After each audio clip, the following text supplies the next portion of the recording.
Hello student, how are you? I hope आप सभी ठीक होंगे। Today I will talk about the topic which is known as close packing. Okay, आज की class में हम लोग क्लोज पैकिंग के बारे में डिस्कस करेंगे। हमें यहाँ पर तीन तरह की क्लोज पैकिंग पढ़नी है। एक तो 1 डायमेंशन में पढ़नी है और एक 2 डायमेंशन में पढ़नी है। इसके अलावा एक 3 डायमेंशन में क्लोज पैकिंग पढ़नी है। सो इस लेक्चर में हम लोग आज के लेक्चर में सिर्फ 1 डायमेंशन और 2 डायमेंशन की क्लोज पैकिंग के बारे में डिस्कस करेंगे और इसके अलावा उनकी पैकिंग फ्रैक्शन क्या होनी चाहिए उसे भी कैलकुलेट करके चेक करेंगे। Okay, so let's move.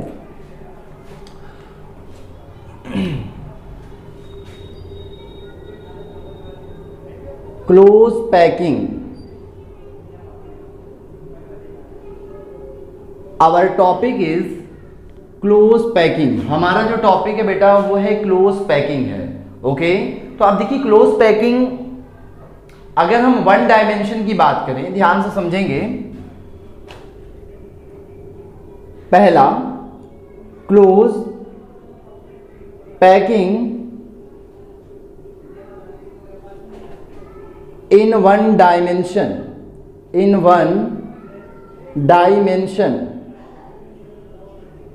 close packing in 1 dimension। so 1 dimension में जो constituent particles हैं, that means atoms, molecules और ions, उनकी close packing बेटा किस तरीके से होती है, ध्यान से देखिएगा।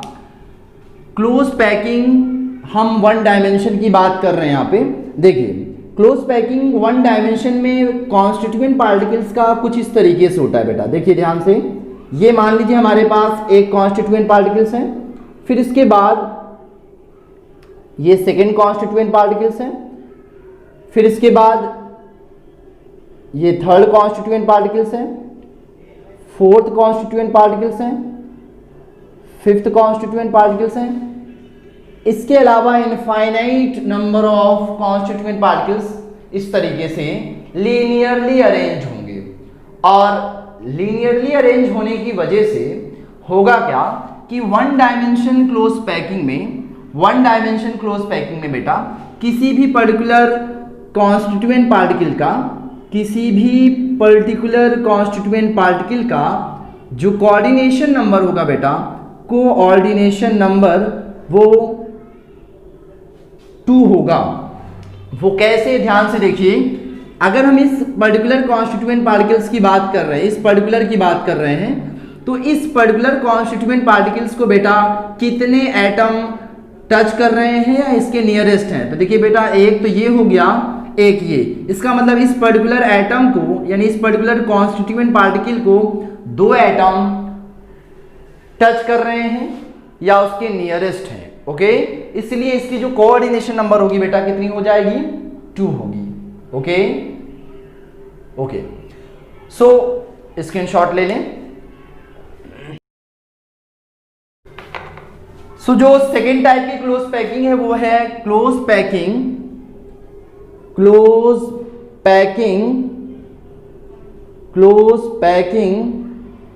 in 2 डायमेंशन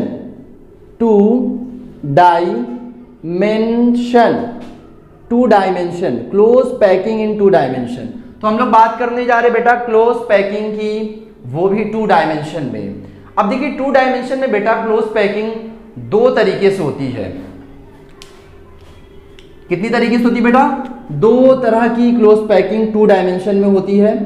जो फर्स्ट टाइप है बेटा वो है आपका स्क्वायर क्लोज पैकिंग और जो सेकेंड है बेटा वो है आपका हेक्सागोनल क्लोज पैकिंग। ओके, फिर से एक बार समझेंगे। 2 डायमेंशन में एटम्स की मतलब कॉन्स्टिट्यूएंट पार्टिकल्स की क्लोज पैकिंग 2 तरीके से होती है बेटा। पहला है आपका स्क्वायर क्लोज पैकिंग और जो सेकेंड टाइप का होगा वो हेक्सागोनल क्लोज पैकिंग होगी। अब स्क्वायर क्लोज पैकिंग की अगर बात की जाए तो इसको कैसे डिफाइन करेंगे, ध्यान से देखिएगा, कैसे समझिए बेटा ध्यान से। स्क्वायर क्लोज पैकिंग में कॉन्स्टिट्यूएंट पार्टिकल किस तरीके से अरेंज होते हैं, देखिए 2D है, आप इसको ध्यान से देखेंगे।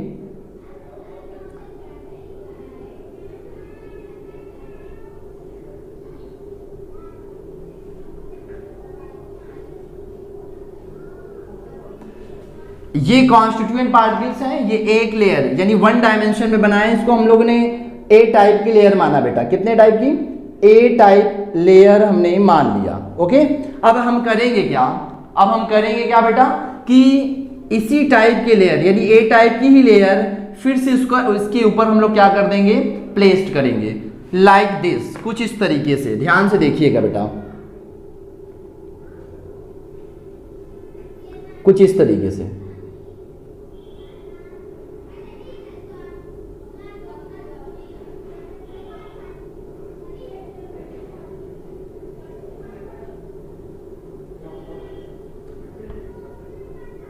ओके, तो ये भी क्या होगी आपकी ए टाइप की लेयर है, ए टाइप लेयर,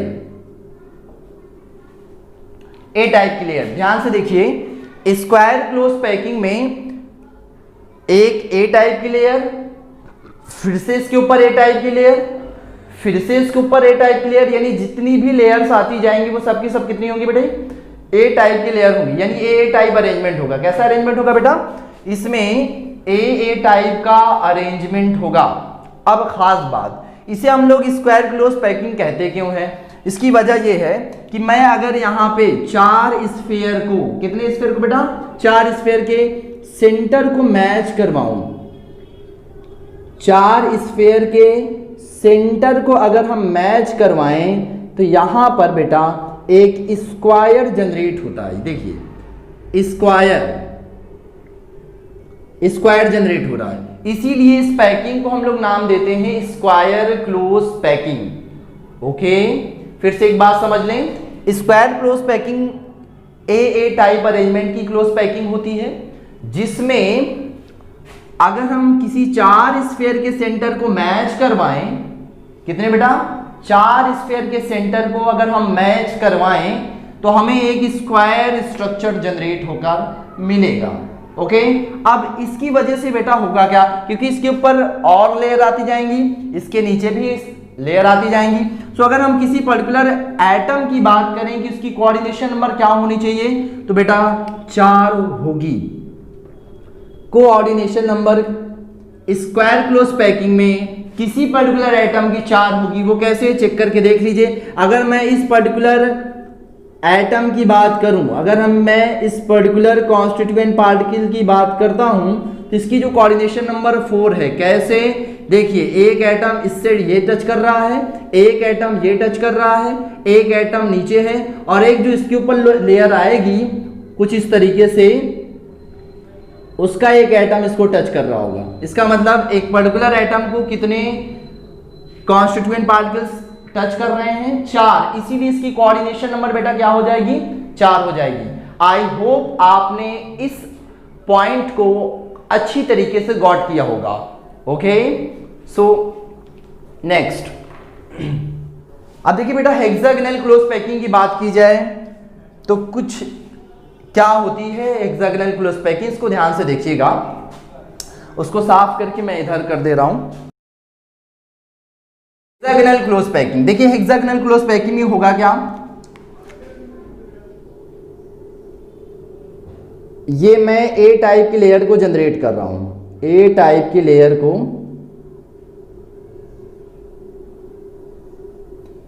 ए टाइप की लेयर को जनरेट कर रहा हूं। We have a A type layer, A type layer. अब मैं इसके बाद क्या करूंगा बेटा, बी टाइप की लेयर को जनरेट करूंगा। बी टाइप का मतलब कि ए टाइप का मतलब क्या होता, अगर मैं फिर से इसके ऊपर अगर ए टाइप लेयर जनरेट करता तो हम इसी कॉन्स्टिट्यूएंट पार्टिकल के जस्ट ऊपर हम सेकेंड लेयर की कॉन्स्टिट्यूएंट पार्टिकल को प्लेस करते, इसके ऊपर सेकेंड वाली की, ठीक इसी तरीके से इसके ऊपर, इसके ऊपर, इसके ऊपर, तो वो हमारी ए टाइप की लेयर होती। लेकिन हमें यहां पर बी टाइप की लेयर को जनरेट करना होता है, कुछ इस तरीके से, ध्यान से देखिए बेटा, ये दो कॉन्स्टिट्यूएंट पार्टिकल्स के बीच में जो गैप है इसके बीच में हम लोग प्लेस करते हैं, ठीक है। इसी तरीके से यहां पर, इसी तरीके से यहां पे बेटा थोड़ा स्फीयर मेरे सही बन नहीं रहे हैं तो आप खुद से प्रैक्टिस करेंगे। ये आपके पास बी टाइप की लेयर है, बी टाइप लेयर। अब इसके बाद फिर से मैं ए टाइप की लेयर रखूंगा, मतलब इसके जस्ट ऊपर लाइक दिस, कुछ इस तरीके से,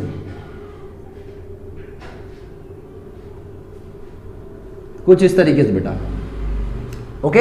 ये आपके पास बी टाइप की लेयर होगी, सॉरी ए टाइप की लेयर, ओके। फिर इसके बाद ए टाइप की लेयर आएगी, यानी ए के बाद बी टाइप की, बी के बाद ए के टाइप की, फिर ए के बाद बी की टाइप की, यानी ए बी टाइप अरेंजमेंट होगा बेटा।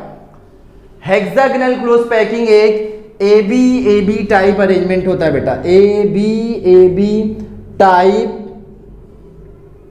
अरेंजमेंट होता है बेटा, अरेंजमेंट।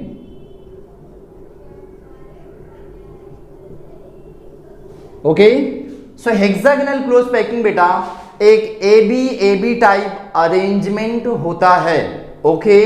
अब हेक्सागोनल क्लोज पैकिंग में अगर बात करें, ध्यान से देखिएगा कि किसी पर्टिकुलर एटम की अगर बात की जाए, यहां पे किसी भी पर्टिकुलर एटम की अगर बात की जाए,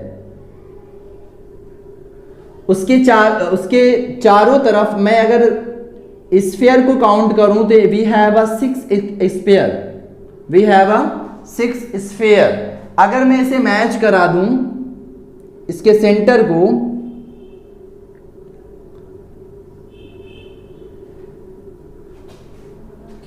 तो हमारे पास एक हेक्सागोनल स्ट्रक्चर मिल जाएगी बेटा, हेक्सागोनल स्ट्रक्चर बेटा मिलेगी। ध्यान से समझें, हेक्सागोनल क्लोज पैकिंग को, हेक्सागोनल क्लोज पैकिंग में होता क्या है कि मैं अगर 6 स्फीयर को यहां पर 6 स्फीयर के सेंटर को मैच करवाते हैं तो एक हेक्सागोनल स्ट्रक्चर जनरेट होता है, इसीलिए इस पैकिंग को हम लोग बोलते हैं हेक्सागोनल क्लोज पैकिंग, ओके।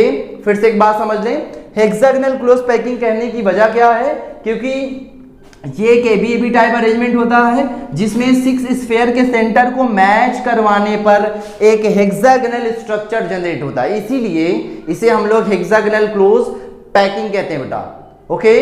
अब अगर मैं किसी पर्टिकुलर एटम की बात करूं तो उसकी कोऑर्डिनेशन नंबर बेटा होना क्या चाहिए, 6। हेक्सागोनल क्लोज पैकिंग में कोऑर्डिनेशन नंबर 6 होगा। वो कैसे, अगर मैं इसकी बात कर रहा हूं तो एक एटम ये इसको टच कर रहा है, दूसरा ये टच कर रहा है, तीसरा ये टच कर रहा है, चौथा ये टच कर रहा है, पांचवा ये टच कर रहा है, छठा ये टच कर रहा है। इसीलिए हेक्सागोनल क्लोज पैकिंग में किसी पर्टिकुलर कॉन्स्टिट्यूएंट पार्टिकल्स की कोऑर्डिनेशन नंबर 6 होती है बेटा, 6 होती है, ओके, ठीक है।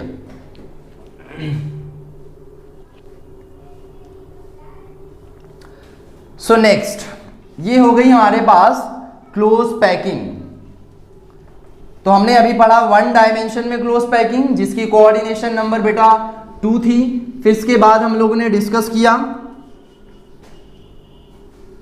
क्लोज पैकिंग इन 2 डायमेंशन, जो 2 टाइप की थी बेटा, एक स्क्वायर क्लोज पैकिंग थी और एक आपका हेक्सागोनल क्लोज पैकिंग। जो आपके पास स्क्वायर क्लोज पैकिंग है वो ए टाइप अरेंजमेंट होता है उसमें कॉन्स्टिट्यूएंट पार्टिकल का एक लीनियरली फॉर्म में, जिसमें 4 स्फीयर के सेंटर को जब हम मैच करवाते हैं तो एक स्क्वायर जनरेट होता है, इसीलिए इसको हम लोग स्क्वायर क्लोज पैकिंग कहते हैं। और खास बात उसकी कोऑर्डिनेशन नंबर बेटा 4 होती है। इसके अलावा अगर हेक्सागोनल क्लोज पैकिंग की बात की जाए तो इसमें हम लोग ए बी टाइप अरेंजमेंट लेते हैं जिसमें किसी पर्टिकुलर एलिमेंट के चारों तरफ 6 एटम्स यानी 6 कॉन्स्टिट्यूएंट पार्टिकल्स टच कर रहे होते हैं, इसलिए उसकी कोऑर्डिनेशन नंबर बेटा कितनी होती है, 6 होती है, ओके। अब हम यहां पर डिस्कस करने जा रहे हैं बेटा packing fraction, square close packing की और हेक्सागोनल क्लोज पैकिंग की पैकिंग फ्रैक्शन बेटा क्या होनी चाहिए उसे भी कैलकुलेट करके हम चेक कर लेते हैं, ओके। तो आइए शुरू करते हैं। Packing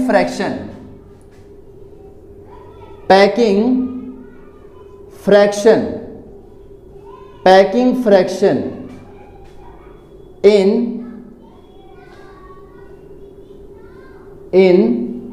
square close packing, square close packing. Square close packing की सबसे पहले हम बात कर लें पैकिंग फ्रैक्शन। अब देखिए, ध्यान से समझ लीजिए बेटा, ध्यान से देखेंगे। पहले मैं यहां पे स्क्वायर क्लोज पैकिंग बना दूं कुछ इस तरीके से।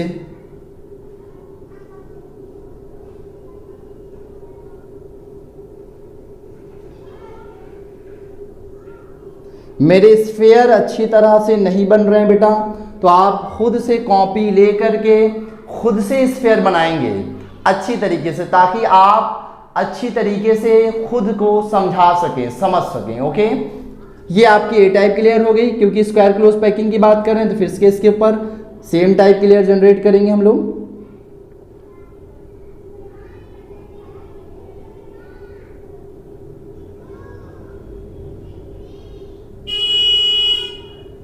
ओके, ये आपकी ए टाइप की लेयर है, ये भी आपका ए टाइप, तो ए टाइप अरेंजमेंट हो जाएगा बेटा, ए टाइप अरेंजमेंट। ओके, अब इसके सेंटर को मैच करवा देते हैं।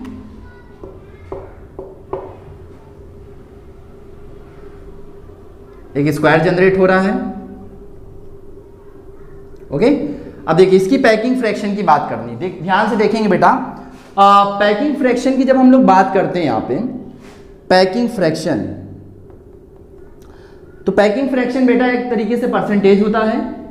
अब पैकिंग फ्रैक्शन जो है, हम लोगों ने जब क्यूबिक स्ट्रक्चर के बारे में डिस्कशन किया था तो वहां पर हम लोगों ने बताया था कि जो पैकिंग फ्रैक्शन होती है वो इक्वल में होती है volume occupied by atoms in the given unit cell divided by volume of the unit cell. तो अभी तक जो आपका यूनिट सेल था बेटा वो क्या था, एक क्यूब था, तो वहां पर हम लोग वॉल्यूम लिया करते थे, volume occupied by atoms in the given unit cell divided by volume of the unit cell. अब क्योंकि हमारा जो स्ट्रक्चर है, जो पैकिंग है, वो दरअसल क्या है बेटा, एक 2D स्ट्रक्चर है। कैसा है बेटा, 2D, 3D नहीं है। जो आप अभी तक पढ़ रहे थे वो 3D स्ट्रक्चर था, क्यूब की बात की जा रही थी। जो अब का है क्लोज पैकिंग वो 2D है। तो 2D के केस में आप वॉल्यूम के बजाय आप एरिया लेंगे बेटा, ध्यान समझ लीजिए। अभी तक जो आप पैकिंग फ्रैक्शन निकाल रहे थे वो वॉल्यूम के जरिए से, वॉल्यूम की मदद के सहारे से निकाल रहे थे। क्यों ले रहे थे वॉल्यूम, क्योंकि वॉल्यूम इसलिए ले रहे थे, स्ट्रक्चर आपका 3D था। लेकिन अब क्या बेटा 2D स्ट्रक्चर है, इसीलिए हम लोग वॉल्यूम के बजाय एरिया लेंगे। ओके, तो यहां पर पैकिंग फ्रैक्शन इक्वल टू में area occupied by atoms, area occupied by atoms upon में area of unit cell times 100। Okay, तो ये आपका जो है पैकिंग फ्रैक्शन का फॉर्मूला होगा फॉर स्क्वायर क्लोज पैकिंग, या ये कहें 2D स्ट्रक्चर के लिए। ओके, सो ये दो चीजें हम लोग निकाल लें। पहला काम क्या कर लें बेटा, एरिया ऑक्युपाइड बाय एटम्स। तो पहला काम करने जा रहे हैं यहाँ पे, area occupied by atoms, area occupied by atoms in the given unit cell. ध्यान से देखेंगे, यूनिट सेल हमारा एक स्क्वायर है, ध्यान समझ ली, यूनिट सेल बेटा हमारा क्या है, स्क्वायर है। अब स्क्वायर में है क्या, 4 एटम है। हाउ मेनी एटम्स बेटा, 4 एटम्स। अब 4 एटम्स का ध्यान से सुने बेटा, सुनेंगे, ये मेरे पास एक स्क्वायर क्लोज पैकिंग है जिसमें 4 एटम के सेंटर को मैच कराने पर हमारे पास एक स्क्वायर स्ट्रक्चर जनरेट हुआ, जो यहां पर एक तरीके से यूनिट सेल की तरीके से वर्क कर रहा है बेटा। ये जो आपका स्क्वायर दिख रहा है वो दरअसल आपका एक यूनिट सेल है। ओके, अब ध्यान से समझेंगे, पैकिंग फ्रैक्शन निकालने का तरीका क्या था बेटा, ध्यान से सुनेंगे। पैकिंग फ्रैक्शन जब हम लोग unit cell, simple cubic, BCC, FCC के बारे में जब हम लोगों ने पैकिंग फ्रैक्शन को कैलकुलेट किया था तो उस वक्त हमारे पास जो पैकिंग फ्रैक्शन का बेटा फॉर्मूला था वो था पैकिंग फ्रैक्शन इक्वल टू में volume occupied by atoms divided by volume of the unit cell था बेटा, टाइम्स 100 था। क्या था बेटा? Volume occupied by atoms upon में volume of the unit cell into 100 था। वॉल्यूम लिया जा रहा था, volume occupied by atoms, volume of the unit cell, यानी दोनों में बेटा क्या था? ऊपर नीचे वॉल्यूम था। क्यों था? क्योंकि स्ट्रक्चर आपका 3D था। क्या था बेटा? क्योंकि आपका स्ट्रक्चर 3D था। लेकिन अभी आप पढ़ क्या रहे हैं? 2 डायमेंशनल में क्लोज पैकिंग पढ़ रहे हैं बेटा। तो स्ट्रक्चर आपका क्या है बेटा? 2D स्ट्रक्चर है। क्योंकि स्ट्रक्चर 2D है इसीलिए हम लोग वॉल्यूम के दर पर एरिया लेंगे बेटा। क्या लेंगे बेटा? एरिया, वॉल्यूम ना लेकर के एरिया लेंगे। Area occupied by atoms, area occupied by atoms upon में area of the unit cell, not volume of the unit cell, only area of the unit cell times 100। Okay, तो बस packing fraction अगर हमें square close packing की निकालनी है तो area occupied by atoms पता चल जाए और area of the unit cell पता चल जाए तो निकाल लें। सबसे पहला काम करने बेटा हम लोग area occupied by atoms, area occupied by atoms. अब देखिए एटम्स ने कितना एरिया इस यूनिट सेल में ऑक्युपाई किया है, ध्यान से देखेंगे कितने इस यूनिट सेल में एटम पार्टिसिपेट कर रहे हैं। How many number of atoms? 4 atoms. How many number of atoms which shared या which makes square? 4 atoms. Okay, so यहाँ पर हम लोगों ने क्या किया बेटा? 4 किया टाइम्स। अब देखिए हर एटम का सिर्फ 1/4 पोर्शन, ध्यान से देखिए बेटा, अगर हम इस एटम की बात कर रहे हैं, यहाँ पे इस एटम की मैं अगर बात कर रहा हूं, इसका 1/4 पार्ट इस स्क्वायर के अंदर है। सिमिलरली अगर मैं इस स्क्वायर की बात कर रहा हूं बेटा तो यहां पर इसका इतना पोर्शन अंदर है, सिमिलरली इतना इतना। इसका मतलब क्या है? हर एटम का सिर्फ 1/4 पार्ट बेटा उस स्क्वायर के अंदर है, बाकी 3 हिस्सा बाहर है। इसीलिए हमने 4 एटम्स माना क्योंकि नंबर ऑफ एटम्स 4 हैं और हर एटम ने 1/4 पार्ट ही इस यूनिट सेल में अपना योगदान दिया है। ओके, अब एक और बात, अभी तक हम लोगों ने टाइम्स करते थे वॉल्यूम ऑफ स्फीयर। अब क्योंकि स्ट्रक्चर बेटा 2D है तो वॉल्यूम नहीं होगा, एरिया होगा। तो अब एरिया किसका हो जाएगा? एरिया स्फीयर के बजाय सर्किल का हो जाएगा, क्योंकि स्फीयर आपका एक 3D स्ट्रक्चर है, सर्किल आपका 2D स्ट्रक्चर होता है। ओके, तो यहां पर हम सर्किल का क्या करेंगे? एरिया का फॉर्मूला लिखेंगे। अब सर्किल का एरिया आप जानते होंगे, अगर सर्किल का रेडियस स्मॉल r है तो उसके लिए जो एरिया होता है वो बेटा πr² होता है। ये आप मैथ्स के स्टूडेंट वाले तो खूब अच्छी तरीके से समझ ही रहे होंगे, ऑलरेडी बायो वाले भी समझ रहे होंगे क्योंकि वो 9-10 में तो इस बातों से वाकिफ होंगे। ओके, तो आई होप आपको ये बात समझ में आई होगी। All of you got this point?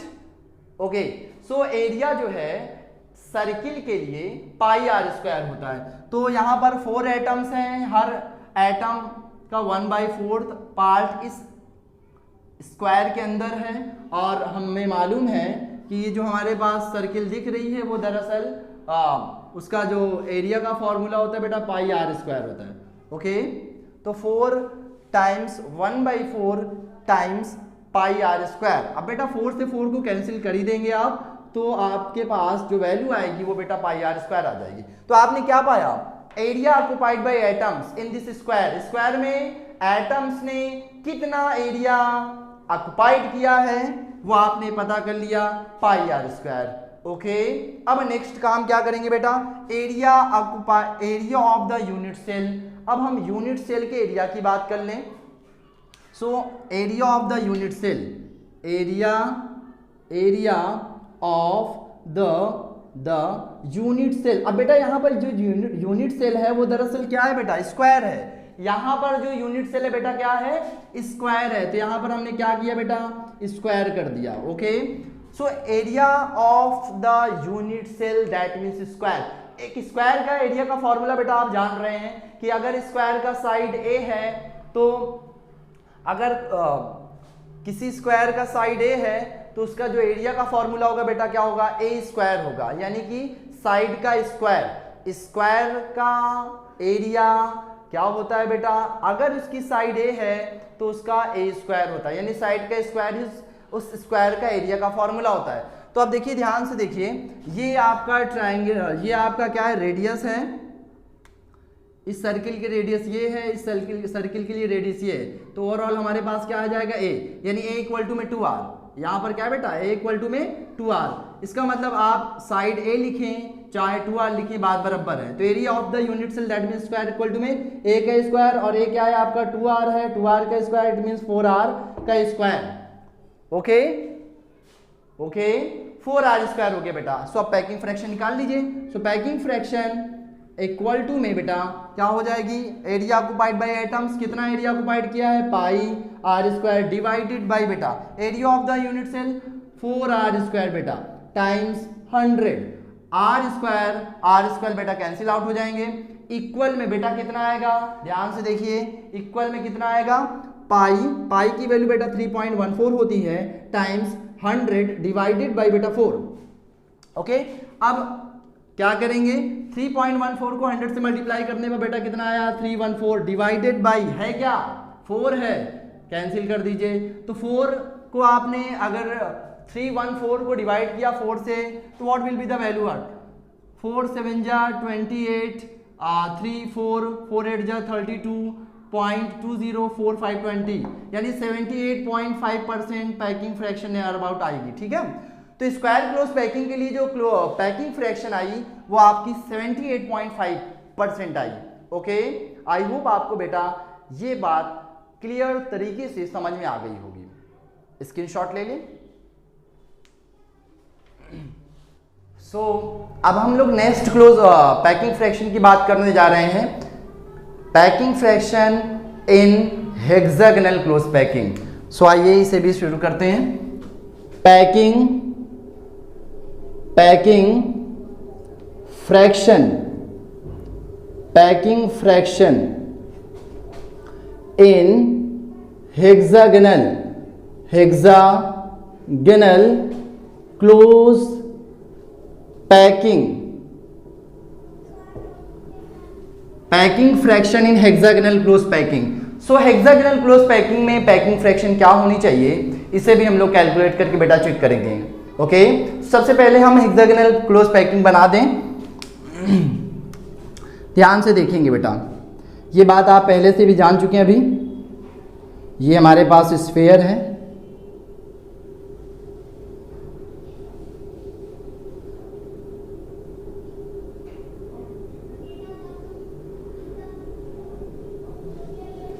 ये हमारे पास ए टाइप की लेयर हो गई। इसके बाद जो नेक्स्ट लेयर आएगी वो बी टाइप की लेयर हो जाएगी।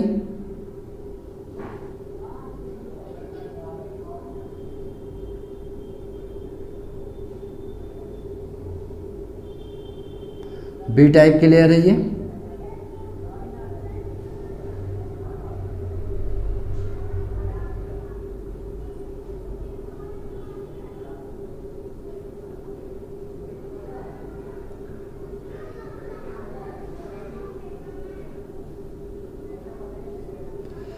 ये ए टाइप की लेयर है, ये आपकी बेटा बी टाइप की लेयर है। इसके बाद फिर से ए टाइप की लेयर आ जाएगी।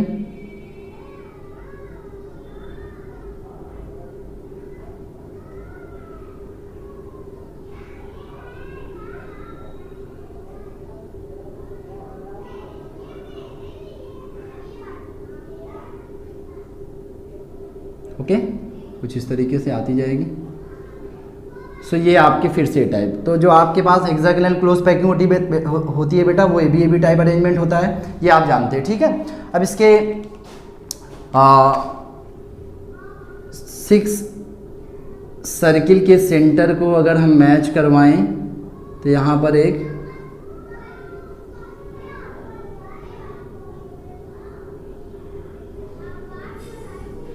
हेक्सागोनल स्ट्रक्चर मिलता है बेटा, हेक्सागोनल स्ट्रक्चर।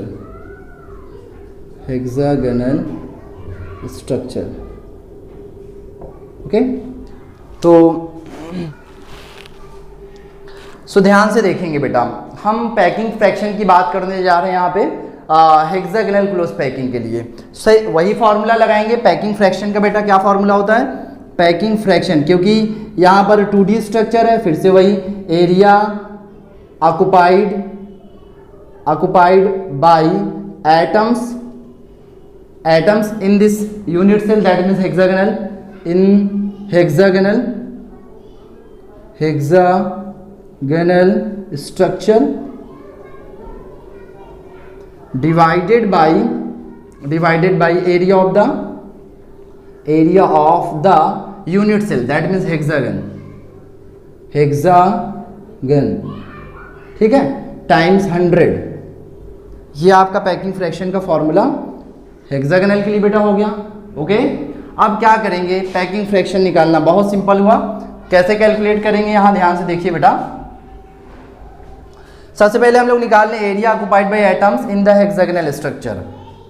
तो सबसे पहला काम area occupied by atoms in hexagonal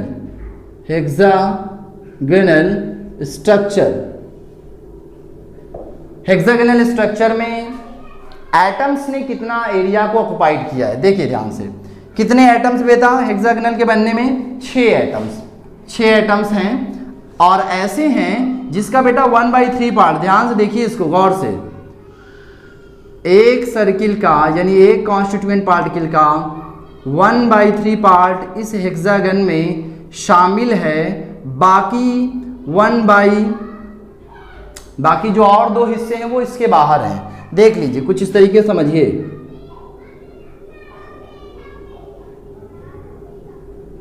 1/3 part, इसके अलावा देखिए ध्यान से, ये एक पार्ट ये हो गया और एक पार्ट ये, यानी 2 पार्ट इसके बाहर हैं, एक पार्ट इस हेक्सागन में है। ओके, तो इस तरीके से कितने सर्किल हैं, कितने कॉन्स्टिट्यूएंट पार्टिकल्स हैं, 6 कॉन्स्टिट्यूएंट पार्टिकल्स ऐसे हैं जिसके सिर्फ 1/3 पार्ट ही इस हेक्सागन में शामिल है। कितने पार्ट बेटा 1/3 पार्ट ही इस हेक्सागन में शामिल है। ओके, ये बात समझ में आ रही बेटा, 1/3 पार्ट ही इस हेक्सागन में शामिल हैं। अब ध्यान से समझेंगे, सर्किल है, सर्किल का फॉर्मूला आप जान रहे हैं πr²। अब प्लस ध्यान से देखिए, एक कॉन्स्टिट्यूएंट पार्टिकल पूरी तरीके से इसी हेक्सागन के अंदर है, ये वाला देखिए बेटा ध्यान से, ये जो आपके पास पार्टिकल दिख रहा है ये पूरी तरीके से इस हेक्सागन के अंदर है बेटा। इसीलिए हम यहाँ पर लिखेंगे एक जो कॉन्स्टिट्यूएंट पार्टिकल्स हैं पूरी की पूरी इसके अंदर हैं, और क्या है ये एक सर्किल है, सो πr² हो जाए। 3 1 जा 3, 3 2 जा 6, it means 2πr² plus 1 into πr², that means πr² equal to में 3πr²। ओके, तो area occupied by atoms in the hexagonal structure is what 3πr²। Okay, ठीक है। अब हम बात कर लें यहाँ पर area of the hexagon. Area of the hexagon ध्यान से देखेंगे बेटा, area of the hexagon, area of the hexagon, hexagon का एरिया का फॉर्मूला क्या होगा, ध्यान से देखिए, इसको थोड़ा सा गौर से समझे बेटा। ये आपका सेंटर है। ओके, अगर मैं यहाँ पे इसे मैच करा दूं इसके सेंटर से इसके सेंटर से, तो यहाँ पर एक इक्विलैटरल ट्रायंगल बन रहा है बेटा। ध्यान से देखिए, इस सर्किल के सेंटर को अगर मैं 2 अदर सर्किल के सेंटर से मैच कराऊं तो एक ट्रायंगल इक्विलैटरल ट्रायंगल बन रहा है। इस तरीके से मैं अगर इन दोनों को मिला दूं तो दूसरा मिल गया, इसी तरीके से ये तीसरा, चौथा, पांचवा, 1 2 3 4 5 6, 1 2 3 4 5 6, यानी 6 इक्विलैटरल ट्रायंगल फॉर्म हो रहे हैं। यानी एक हेक्सागन में बेटा, एक हेक्सागन में 6 इक्विलैटरल ट्रायंगल बन रहे हैं बेटा। कितने बन रहे हैं बेटा 6 इक्विलैटरल ट्रायंगल बन रहे हैं। उसी का एरिया निकाल लें। ध्यान से देखिए, एरिया ऑफ हेक्सागन का मतलब क्या हुआ, एरिया ऑफ 6 इक्विलेटरल ट्राइंगल। ध्यान से दें, हेक्सागन का एरिया का मतलब बेटा क्या हुआ, एरिया ऑफ 6 इक्विलेटरल ट्राइंगल। तो हाउ मेनी इक्विलेटरल ट्राइंगल बेटा, 6। और since we know that the area of equilateral triangle is area of equilateral lateral triangle is √3/4 a square if sides is a। अगर side ए है, sides अगर ए है तो उसका area का जो फॉर्मूला होगा इक्विलेटरल ट्राइंगल के लिए √3/πa² होगा। तो बस वही काम कर दें, 6 टाइम √3/4a²।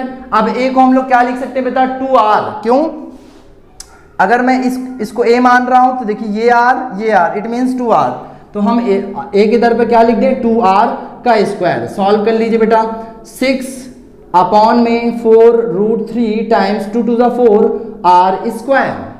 सो 4 से 4 बेटा कैंसिल आउट हो जाएगा, क्या आ जाएगा, 6√3r²। तो फिर से एक बार बेटा ध्यान से देखेंगे, एरिया ऑफ द हेक्सागन, हम लोग हेक्सागन के एरिया की बात कर रहे हैं। 6 सर्किल जो है हेक्सागन के बनाने में पार्टिसिपेट कर रहे हैं, तो हमने यहाँ पर 6 लिया इनटू, और क्योंकि हमने यहाँ पे बेटा देखा क्या कि ये जो हमारे पास, अगर मैं 3 सेंटर को मैच कराऊं तो 3 सेंटर को बेटा मैच कराने पर हमारे पास एक इक्विलेटरल ट्रायंगल बनता है।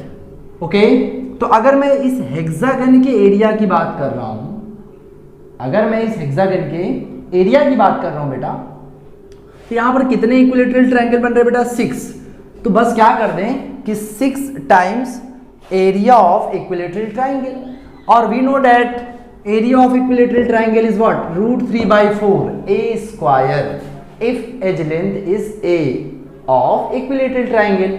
ओके, सो यहां पर वही हमने काम कर दिया। अब क्योंकि यहां पर a का स्क्वायर होता है बेटा, a हमारा 2r के बराबर होगा, क्योंकि ये r है, ये r, और ये ओवरऑल क्या है बेटा, a है, यानी साइड का स्क्वायर मतलब 2r का स्क्वायर। हमने यहां पर कर दिया, सॉल्व किया, 6√3a² r² आ गया। ठीक है, बस क्या करेंगे, फॉर्मूले में रख देंगे बेटा, सॉरी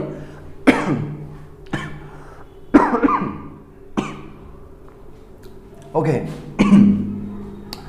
तो पैकिंग फ्रैक्शन इक्वल टू में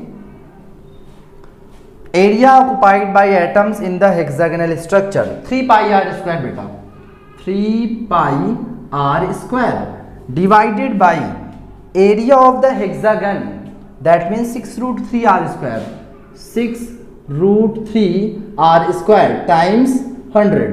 सॉल्व करेंगे, 3 1 जा 3, 3 2 जा 6, r² ऑलरेडी कैंसिल बेटा। ओके, अब देखिए पाई क्या मिला, पाई times 100 divided by 2√3। It means पाई की वैल्यू बेटा कितनी होती है, 3.14 इंटू 100 डिवाइडेड बाई 2। अब बेटा √3 की वैल्यू कितनी होती है, √3 की वैल्यू 3.14 ही होती है शायद।